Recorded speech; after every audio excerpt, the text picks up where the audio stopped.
I just had a moment in my life where I had to pick a side and get off of the fence, so to speak.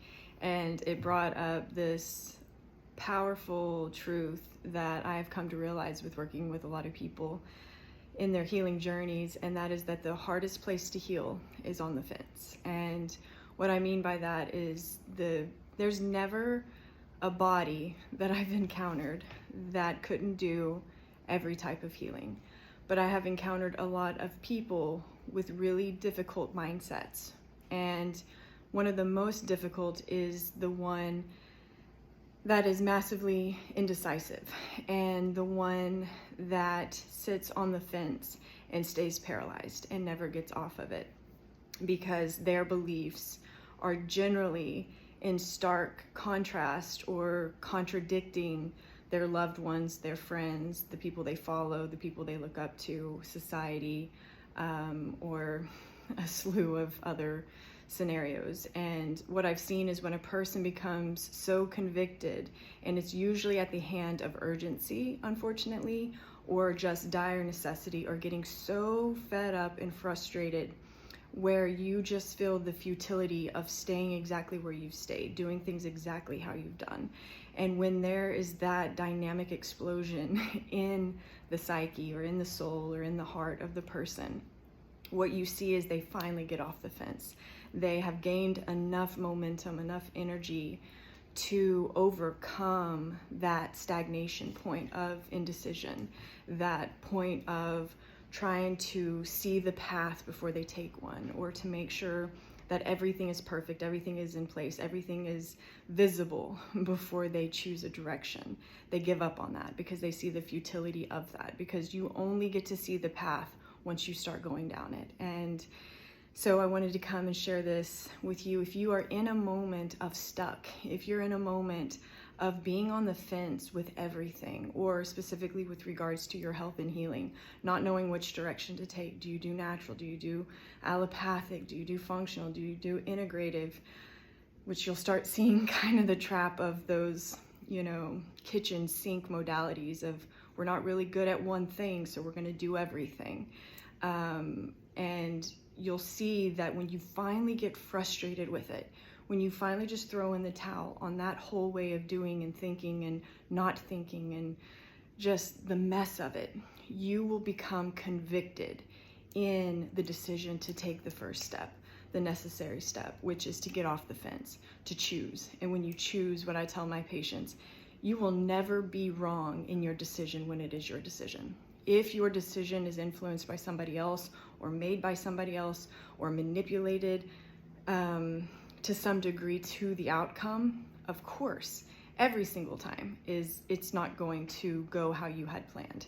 But what I hear most of the time, if not all of the time, the people that end up coming to me are the ones that tried it every other way against their will, against their gut, against their own instinct. And it left them empty. It left them more fragmented. It left them with more symptoms. More healing became necessary because of that. And then they finally decide to choose themselves and choose the direction that speaks to their soul, speaks to their heart, speaks to their intellect, speaks to their experience, whatever that may be. And they become so ridiculously committed. And that is the magic spark. When I see somebody who is willing to throw everything away to step in the direction of their conviction, their belief, their way, whatever that looks like, I know they're going to get their results quicker than anyone. And it's this beautiful thing that everything just gets on board because you're not fragmenting your own physiology with your indecision, with your, stagnation point of make sure everything has been checked, everything has been, backed by research, has been backed by somebody I respect, has been backed by somebody I care about, has been backed by somebody I loved, has been backed by everybody that's ever looked at me ever. When you give up that, you start this journey that is true medicine, that is your medicine, because your life is your medicine, which is why somebody else's life can't medicate you, and you can't copy somebody else's life and get the same results they have, because It is your life. It is as unique as your heartbeat, your heartbeat or your thumbprint. I was combining those two.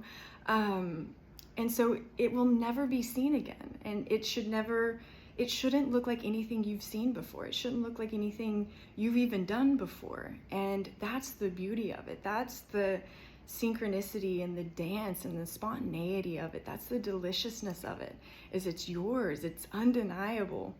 And it's the excitement of waking up into that every single day and being the artist, being the architect of your life, and getting to see the repercussions of a life lived truly, not going through the motions, not reading a script, not painting by number, but being in life, responding to it as it is, as you are, ever changing. Some things never changing, but almost everything changing to some slight degree. And you become so just intertwined with the dance of it. You become so involved, and it becomes intoxicating to such a degree that all of your body feels the truth of it. And just like everything else, you can feel when somebody is being fake, and you can feel when they're real. And the body lives that way. It never stops. So imagine what it's been feeling with whatever life you've been living. Some of it massively genuine. Some of it is you just filling in the spaces, paint by number, do this every single day, copy paste. That's where you have an opportunity to come in and just blow it wide open with you again. So if you're on the fence anywhere in life, the most urgent step to take is to get off of it. Get off the fence. Choose. Risk being wrong. Risk, things getting messy. Risk getting your heart broken. You are guaranteed to mess up. You're guaranteed to fail. You're guaranteed to have life break your heart time and time again. But you are also promised the healing and the wisdom that comes from the growing and the evolution through those moments in your life. And you will sometimes, almost all the time actually, look back and see how those were your defining moments. Not those beautiful, magical storybook moments, but those times that required and demanded your grit, required and demanded your integrity, required and demanded you to rise above your situation, rise above what life handed you, and to waste nothing, to waste no moment, and to take no breath for granted. So get off the fence. Whatever you can do, get off the fence. Choose, go all in, because even research has proven one thing, that the people that believed wholeheartedly in what they chose got the best results. So choose based on you, no one else, and then give all of yourself to the living of that life and see the outcome. Let your body show you the results of a life lived like that.